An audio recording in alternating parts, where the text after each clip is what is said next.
Hello friends, मैं हूं शिफाली गिरदरवाल और आप देख रहे हैं कंसल्टीज विद क्लियर टेक्स। इस वीडियो में आपके साथ डिस्कस करने वाली हूं दो बहुत इंपॉर्टेंट प्रोविज़न जो 1 अप्रैल से एप्लीकेबल होने जा रहे हैं। सबसे पहला प्रोविज़न जो है वो ई इन्वॉइसिंग का है। ई इन्वॉइसिंग ऑलरेडी भी एप्लीकेबल हो चुका है, लेकिन पहले वो ज़्यादा बड़े कॉर्पोरेट्स के ऊपर एप्लीकेबल था। अभी जिनकी टर्नओवर 50 करोड़ से ज़्यादा होगी 1 अप्रैल से, उनके ऊपर ये एप्लीकेबल हो जाएगा। और जो कि एक्सपेक्टेशन थी, जैसे पहले उन्होंने 500 करोड़ से ज़्यादा वालों पे एप्लीकेबल किया, फिर 100 करोड़ से ज़्यादा वालों पे, अभी 50 करोड़ से ज़्यादा वालों पे, तो काफ़ी स्पीड में चल रही है गवर्नमेंट। तो एक्सपेक्टेशन है कि धीरे धीरे शायद हो सकता है 5 या 10 करोड़ से ज़्यादा वाले जो लोग हैं उन पे भी एप्लीकेबल हो जाए। ई इन्वॉइसिंग को लेके बहुत सारे कन्फ्यूज़न हैं और बहुत सारे डर भी हैं काफ़ी सारे लोगों के दिमाग में। First of all, E invoicing आपको B2B इन्वॉइसिस के लिए करनी है, तो B2C इन्वॉइसिस के लिए आपको इन्वॉइसिंग की ज़रूरत नहीं है। लेकिन एक बहुत बड़ा जो गैप रहता है इंडस्ट्रीज़ का कि जो वो इन्वॉइस इशू करते हैं, बाद में पता चला उस इन्वॉइस को चेंज कर दिया। लोगों का एक ये थॉट प्रोसेस होता है कि इन्वॉइस इशू करने से लेके जो हमारी रिटर्न तक का टाइम है तब तक तो आप उसको कितना भी चेंज कर ही सकते हैं, या अगर रिटर्न लेट फाइल कर रहे हैं तो तब उसको चेंज कर दिया। तो ई इन्वॉइसिंग एक तरीके से कर्व करेगा उन प्रैक्टिसेस को, और एक बार आपने अगर इन्वॉइस रेज कर दिया तो वो एक रिकॉर्ड में आ जाएगा। तो ई इन्वॉइस का मतलब आपको ये नहीं है कि आपको इलेक्ट्रॉनिकली कहीं जाके इन्वॉइस रेज करना है। इन्वॉइस आप वैसे ही रेज करेंगे जैसे आप आज तक करते आ रहे थे, बस आपको उसको एक तरीके से गवर्नमेंट के पास रजिस्टर करा के उसका एक IRN नंबर वो जनरेट करवा के उस इन्वॉइस के ऊपर प्रिंट करना होगा। यानी कि अब इन्वॉइस वही माना जाएगा जिसको कि आप ई इन्वॉइसिंग के थ्रू इशू करेंगे, यानी कि जिसकी आपने ई इन्वॉइसिंग करवा दी, मतलब जिसकी डिटेल्स फिल करके आपने IRN उसका जनरेट करा लिया गवर्नमेंट के पोर्टल से। इसके लिए काफ़ी सारे सॉफ्टवेयर्स अवेलेबल हैं, काफ़ी सारी APIs हैं अलग अलग सर्विस प्रोवाइडर्स की। बट इसके लिए डायरेक्टली भी आप कर सकते हो, लेकिन अगर आपको वॉल्यूम बहुत ज़्यादा है तो आप इसको नहीं कर पाओगे, क्योंकि उतनी फिर वर्कफोर्स आपको ज़्यादा कॉस्टिंग देगी बजाय कोई सॉफ्टवेयर यूज़ करने के। तो आप लोग इसको प्रॉपरली एक सॉफ्टवेयर के थ्रू कर सकते हो। लाइक APIs हैं अलग अलग, कुछ लोग टेली कनेक्टर्स भी प्रोवाइड कर रहे हैं, so you can use any of दो सॉफ्टवेयर्स। अच्छा, ई इन्वॉइसिंग के साथ में अब कुछ इंपॉर्टेंट चीज़ें हैं जो इस प्रोविज़न के सामने से नहीं दिखती, मतलब क्लियरली नहीं दिखती, बट बैकएंड में वो हो गई हैं। क्या? पहली चीज़ तो ये कि ई इन्वॉइस आपने जितने भी अपने रजिस्टर किए हैं उन सबका डेटा आपके GSTR 1 के अंदर ऑटो पॉपुलेट होगा। अब कुछ कन्फ्यूज़न, सबसे पहला सवाल ये कि जो मैंने ई इन्वॉइस करा लिया अपना इन्वॉइस, क्या मैं उसको कैंसिल कर सकते हैं? तो आपको 24 आवर्स का टाइम मिलता है, आप उसको कैंसिल कर सकते हैं, आपके पास बिल्कुल टाइम है। अच्छा, यहाँ पे आपको एक प्रॉब्लम आएगी, आपको अपने सॉफ्टवेयर और वेंडर से भी बात करनी पड़ेगी, और आप अगर मैनुअल कर रहे हो तो आपको खुद देखना पड़ेगा। एक बार जिस इन्वॉइस नंबर का इन्वॉइस जनरेट हो गया और आपने अगर उसको कैंसिल कर दिया तो आपको फिर अगला नंबर उसका करना पड़ेगा। मतलब वो जो कैंसल्ड का ARN है उसको भी एक अलग रिकॉर्ड की तरह ट्रीट करेगा। तो अगर आप अगली बार सेम इन्वॉइस का नंबर एंटर करोगे तो उसको सिस्टम एक्सेप्ट नहीं करेगा। दूसरी इंपॉर्टेंट चीज़, अब जो छोटे वेंडर्स हैं उनके लिए एक टास्क बढ़ गई है। आप में से जितने भी लोग छोटे वेंडर्स हैं, आप सब लोग मैं जरूर बोलना चाहूँगी कि आपके जो ऐसे सर्विस प्रोवाइडर्स हैं, आपके जो ऐसे सप्लायर्स हैं जो बेसिकली ये जिनसे आप परचेजेस कर रहे हैं, वो ई इन्वॉइस वाले हैं, मतलब वो ऐसे हैं जिनकी टर्नओवर 100 करोड़ से ज़्यादा है, या अब 1 अप्रैल के बाद 50 करोड़ से ज़्यादा हो जाएगी। देखिए, एक बिजनेस के लिए 50 करोड़ की टर्नओवर बहुत बड़ी अमाउंट नहीं होती है, बिकॉज 50 करोड़ कई बार हो सकता है कि आपका बहुत ज़्यादा जो मतलब वॉल्यूम इंटेंसिव वर्क हो, तो आपका हो सकता है कि प्रॉफिटेबिलिटी बहुत कम हो, वो तो एक बहुत अलग फैक्टर हो गया। लेकिन आपको ई इन्वॉइसिंग की फिर भी मैंडेटरी रिक्वायरमेंट आ गई हो, तो जिन लोगों से आप परचेज कर रहे हैं ध्यान रखिए, अगर उन पर लाइबिलिटी है ई इन्वॉइसिंग की, तो आपको जो इन्वॉइस अब वो इशू कर रहे हैं आपको उन्हें प्रॉपरली चेक करना पड़ेगा कि उनके ऊपर उन्होंने IRN नंबर जो है वो मेंशन किया हुआ है या नहीं हुआ है। क्योंकि अगर वो नहीं है, यानी कि आपको इन्वॉइस बनाना था बट आपने नहीं बनाया, तो अब आप तो वो इन्वॉइस लेके आ गए, तो यहाँ पे क्या है कि e invoice will replace the actual invoice, और एक्चुअली में आपको ये माना जाएगा कि आपको सही इन्वॉइस इशू ही नहीं हुआ। अब इससे प्रॉब्लम क्या होगी? इससे प्रॉब्लम ये होगी कि जो हमारे सेक्शन 16 की प्रोविज़न है उसके हिसाब से आपके पास एक टैक्स एलिजिबल डॉक्यूमेंट होना चाहिए, यानी कि एक प्रॉपर इन्वॉइस होना चाहिए जो सही, बिल्कुल सही सही इन्वॉइस है। अब अगर उसने इन्वॉइस वैसे तो सही रेज कर रखा है, आपकी इन्फॉर्मेशन डाल दी, डिटेल डाल दी, मान लो उसने GSTR 1 में भी एंटर कर दिया, लेकिन उन्होंने उसका ई इन्वॉइस जनरेट नहीं किया, तो इससे प्रॉब्लम क्या होगी? जो आपका इनपुट टैक्स क्रेडिट है वो खतरे में आ सकता है। बहुत बार ऐसा होता है कि हम प्रोविजंस को उस समय पे इग्नोर कर देते हैं और हमें बहुत साल बाद पता चलता है कि अच्छा इतनी बड़ी मेरे ऊपर लाइबिलिटी आ गई।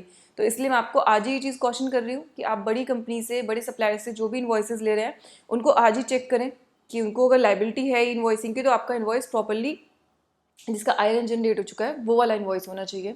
साथ ही अब ई इन्वॉइस को EV बिल के साथ भी जो गवर्नमेंट जो है उसको मर्ज करने की कोशिश कर रही है। तो इसका मतलब ये नहीं कि EV बिल पोर्टल खत्म हो जाएगा, इसका मतलब सिर्फ ये होगा कि अगर आपने ई इनवॉइस जनरेट करते हुए मोस्टली इन्फॉर्मेशन डाल दी, मान लीजिए आपने पार्ट ए पार्ट बी दोनों की इन्फॉर्मेशन डाल दी, तो आपका ई वे बिल खुद से जनरेट हो जाएगा। और अगर आपने सिर्फ पार्ट ए की डाली है तो आपको बाकी इन्फॉर्मेशन डाल के तब ई वे बिल जनरेट करना पड़ेगा। नेक्स्ट क्वेश्चन ये राइज होता है कि अगर मैंने ई इनवॉइसिंग कर ली तो क्या मुझे ई वे बिल की ज़रूरत नहीं है? गलत। ई वे बिल एक सेपरेट रिक्वायरमेंट है और उसकी ज़रूरत आपको अभी भी पड़ेगी। नेक्स्ट क्वेश्चन, अब अगर मैंने ई इनवॉइस जनरेट कर लिया है तो क्या मुझे फिजिकल कॉपी लेके चलना ज़रूरी है ट्रांसपोर्टेशन के टाइम पे? तो आपको ज़रूरी नहीं है, आप IRN नंबर से उसको अगर चेक करा सकते हैं तो आप QR कोड के अंदर इन्फॉर्मेशन स्टोर करके अपने फ़ोन के अंदर रख सकते हैं। लेकिन अगर आपने नहीं रखी है तो आपको फिजिकल कॉपी लेके जाना पड़ेगा। जनरली क्या होता है कि जो ट्रांसपोर्टर होते हैं, जब हमारा सामान लेके जो जाने वाले लोग होते हैं वो जनरली ट्रक ड्राइवर होते हैं, तो उनके पास हो सकता है कि स्मार्टफोन ना हो, क्योंकि ये गवर्नमेंट को ज़रूर समझना है कि इंडिया की बहुत बड़ी आबादी के पास अब भी इंटरनेट की एक्सेस और स्मार्टफोन नहीं है।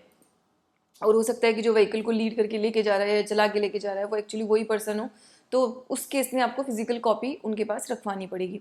ऑल्दो ये होना चाहिए कि अगर ई इनवॉइस मैंने जनरेट कर लिया है और ई वे बिल है, तो ई इनवॉइस नहीं भी है तो आपके जो ऑफिसर्स हैं वो भी खैर उनके पास तो स्मार्टफोन हो गई ना, तो वो तो खोल के देख सकते हैं। अगर मैं सिर्फ IRN नंबर उनको दे दूँ, रिटर्न में है मेरे पास, या मैं फ़ोन पे पूछ के भी दे दूँ, लेकिन चेक कि हाँ इसका इनवॉइस रेज हुआ है कि नहीं हुआ है। लेकिन जनरली होता है कि प्रोविजन में कोई भी लाइबिलिटी अपने ऊपर नहीं रखी जाती और अधिकतर लाइबिलिटी सब टैक्स पेयर के ऊपर ही डाली जाती है, तो यहाँ पे भी वही वाली चीज़ है। अच्छा, नेक्स्ट जो प्रोविजन अब एप्लीकेबल होने जा रहा है वो एप्लीकेबल होने जा रहा है हमारा HSN कोड मेंशन करने वाला प्रोविज़न। दोनों ही प्रोविज़न आपकी सरदर्दी काफ़ी बढ़ाने वाले हैं। तो HSN कोड अब आपको मैंडेटरी मेंशन करना होगा अपने इनवॉइस पे।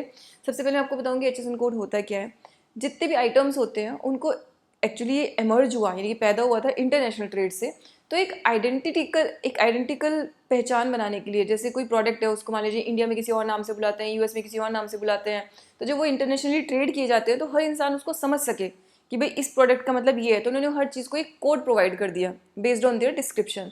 अच्छा, जो एसेसन कोड्स होते हैं वो आपको ध्यान रखना होगा, उसमें कोई नाम नहीं लिखा होता, उसमें नहीं कि पानी की बॉटल है, ये घड़ी है, उसमें डिस्क्रिप्शन लिखा होता है, वो डिस्क्रिप्टिव होते हैं, तो उस डिस्क्रिप्शन के हिसाब से जो चीज़ें वहाँ पे फॉल करती हैं वो आपको देखनी होती हैं।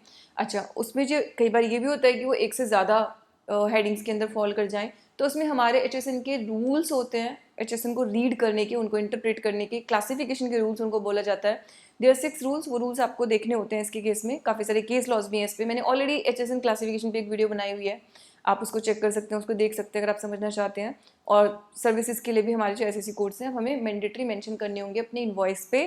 किसको मेंशन करने होंगे? सबको मेंशन करने होंगे। अच्छा, आपको जो छोटे टैक्स पेयर्स हैं, यानी कि जिनकी 5 करोड़ तक टर्नओवर है, उनको सिर्फ 3 डिजिट तक चल जाएगा, लेकिन जो उससे बड़े टैक्स पेयर्स हैं उनको 6 डिजिट करनी पड़ेंगी।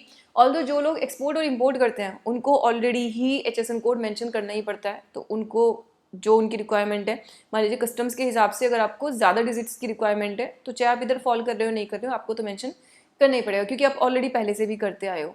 तो ये 2 इंपॉर्टेंट प्रोविजन है HSN कोड को। अब दिक्कत ये होगी कि इससे मुझे प्रॉब्लम क्या है। एक तो आपको ध्यान रखना है कि कई बार ना इंडस्ट्री की चेन में ऐसा होता है कि जिससे मैंने परचेज़ किया उसने कोई और HSN लिखा हुआ है, मैंने उस पर कुछ और HSN लिख दिया, आगे सेल जिसको किया उसने कुछ और HSN लिख दिया। अच्छा, कुछ केस में तो ये होगा भी, जैसे मान लीजिए मैंने कोई प्रोडक्ट लिया, मैंने एक मशीनरी का एक पार्ट लिया, तो मुझे तो कुछ और HSN लिख के आया। अब मैंने उसको इनकॉर्पोरेट करके असेंबल करके मशीन में उसको मैंने फिर किसी और को सेल कर दिया, तो HSN खुद भी चेंज हो गया, क्योंकि मशीनरी का HSN तो डिफरेंट होगा। तो कुछ केस में तो ये जेन्युइन बनता है, कुछ केस में लोगों के क्लासिफिकेशन इश्यूज होते हैं, इसलिए क्या होता है कि कुछ सप्लायर कोई और HSN यूज़ कर रहे हैं, कुछ सप्लायर कुछ और HSN यूज़ कर रहे हैं।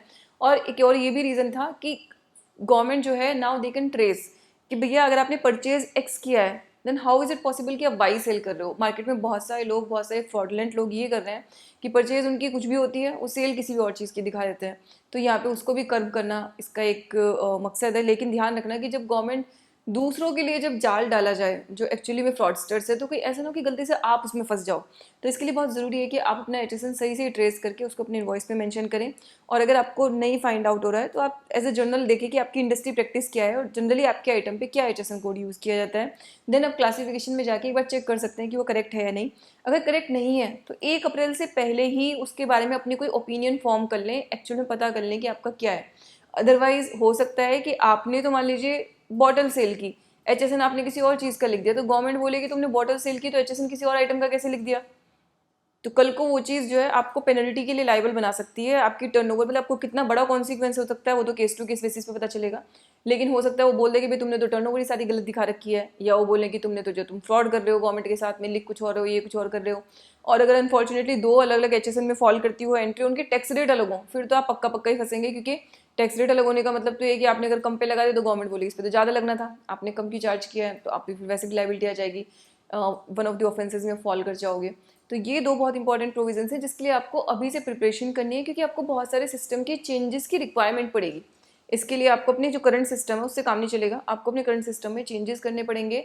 अगर आप सिस्टम सॉफ्टवेयर यूज़ कर रहे हैं तो उसमें आपको चेक करना पड़ेगा कि आपका सॉफ्टवेयर जो है उसको सपोर्ट करते हैं कि नहीं करते हैं। तो ये सारी चीज़ें आपको इसमें पहले से ही देख के चलना पड़ेगा।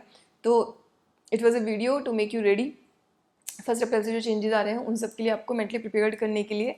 इसी के साथ ये वीडियो मैं क्लोज कर रही हूँ। आपके कोई भी क्वेश्चन या इश्यूज़ हों अगर स्पेसिफिकली इनवॉइस के लिए या HSN कोड के लिए, आप बिल्कुल मुझे कमेंट बॉक्स में लिख के दे सकते हैं। Thank you so much.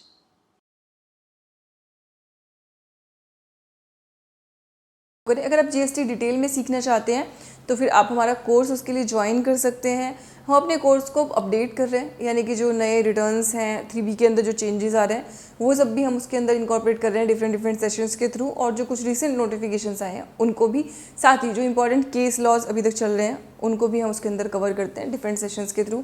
तो अगर आप डिटेल में सीखना चाहते हैं तो आप हमारा कोर्स ज्वाइन कर सकते हैं।